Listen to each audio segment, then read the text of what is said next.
ഒരു വ്യക്തിക്ക് സംസാരിക്കുന്ന തത്തയെ വേണമെന്ന് ഭയങ്കര ആഗ്രഹം. അങ്ങനെ ഒരു ഷോപ്പിൽ പോയിട്ട് സംസാരിക്കുന്ന തത്തയെ അദ്ദേഹം വാങ്ങിട്ടോ. ആ ഷോപ്പ് കീപ്പറടുത്ത് ചോദിക്കും, ഇത് സംസാരിക്കുന്ന തത്തയല്ലേന്ന്. അങ്ങനെയാട്ടോ ഇത് വാങ്ങിയിട്ട് വീട്ടിലേക്ക് വരും.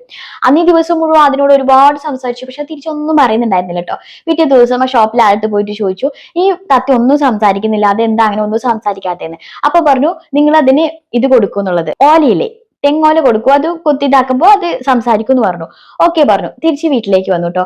അതിന് തിരിച്ച് പിറ്റേ ദിവസം ഒരുപാട് അത് കൊടുത്തു നോക്കി, ഒന്നും സംസാരിക്കുന്നില്ല. പിറ്റേ ദിവസം ആദ്യം ആ ഷോപ്പ് കീപ്പർ അടുത്ത് പോയിട്ട് പറയും, അയ്യോ അത് സംസാരിക്കുന്നേ ഇല്ലല്ലോ എന്ന്. അപ്പൊ അതിന് ഇരുന്ന് ആടാൻ ഒരു ഊഞ്ഞാല് കെട്ടിക്കൊടുക്കും ഉള്ളിൽ എന്ന് പറഞ്ഞു.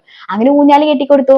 അന്നും കുറെ സംസാരിച്ചു നോക്കി, തത്ത തിരിച്ചൊന്നും സംസാരിക്കുന്നില്ല കേട്ടോ. മൂന്നാമത്തെ ദിവസം ഷോപ്പിന്റെ ആളടുത്ത് പോയിട്ട് പറഞ്ഞു, ഞാൻ ഇത് ഊഞ്ഞാല് കെട്ടി കൊടുത്തു എന്നിട്ടും സംസാരിക്കുന്നില്ല എന്ന്. അപ്പൊ പറഞ്ഞു, ഒരു ഏണി വെച്ചു കൊടുക്കൂ എന്നുള്ളത്. അങ്ങനെ ഒരു ഏണി വെച്ചു കൊടുത്തു. എന്നിട്ട് അന്നും ഒരുപാട് സംസാരിച്ചു നോക്കി, തിരിച്ച് സംസാരിച്ചില്ല കേട്ടോ. തിരിച്ച് പിറ്റേ ദിവസം ഷോപ്പിൽ അയാൾക്ക് വന്നിട്ട് പറഞ്ഞു, അയ്യോ എൻ്റെ അടുത്ത് ഒന്നും സംസാരിച്ചില്ല, എന്റെ കിളി ചത്തുപോവുകയും ചെയ്തു എന്നുള്ളത്. അപ്പൊ അവിടെ ഷോപ്പ് കീപ്പർ ചോദിച്ചു, നീ ഇതൊക്കെ കൊടുത്തു, ഊഞ്ഞാല് കെട്ടി കൊടുത്തു, തെങ്ങോല കൊണ്ടുകൊടുത്തു, ഇതൊക്കെ ചെയ്തു, പക്ഷെ നീ ഭക്ഷണം കൊടുത്തായിരുന്നോ എന്ന് ചോദിച്ചു. ഇല്ല, അത് ഞാൻ മറന്നുപോയി എന്ന് പറഞ്ഞു. അപ്പം ഇതിന് സംസാരിക്കണം അല്ലെങ്കിൽ ഇത് തിരിച്ച് ഇങ്ങനെ റിയാക്ട് ചെയ്യണം എന്നുള്ള ഇതില് അതിന് തിന്നാൻ കൊടുക്കാൻ ആ വ്യക്തി മറന്നുപോയി. അപ്പൊ അതിന്റെ ജീവൻ അവിടെ നഷ്ടപ്പെട്ടു.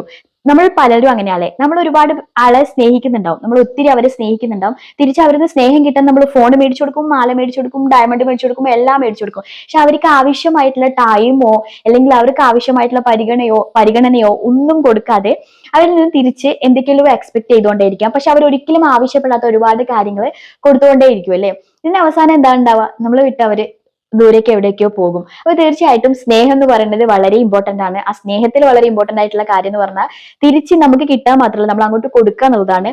അതോടൊപ്പം തന്നെ നമ്മൾ ആ സ്നേഹം എന്ന് പറഞ്ഞാൽ കിട്ടണമെങ്കിൽ നമുക്ക് കുറച്ച് കാര്യങ്ങൾ അവർക്ക് വേണ്ടി സാക്രിഫൈസ് ചെയ്യണം. നമ്മുടെ ടൈം, അതേപോലെ തന്നെ നമ്മുടെ ആ ഒരു കൈൻഡ്നെസ് ഉണ്ടാവില്ലേ, നമുക്ക് ഒരു വ്യക്തി നമ്മളിലേക്ക് ചേരണമെങ്കിൽ. അല്ലാതെ ഞാൻ ഇങ്ങനെയാണ്, ഞാൻ എന്ന ഭാവം ഇങ്ങനെയാണെന്ന് വെച്ചിരുന്നാൽ നമുക്ക് ഒരിക്കലും ഇതൊന്നും കിട്ടില്ല കേട്ടോ.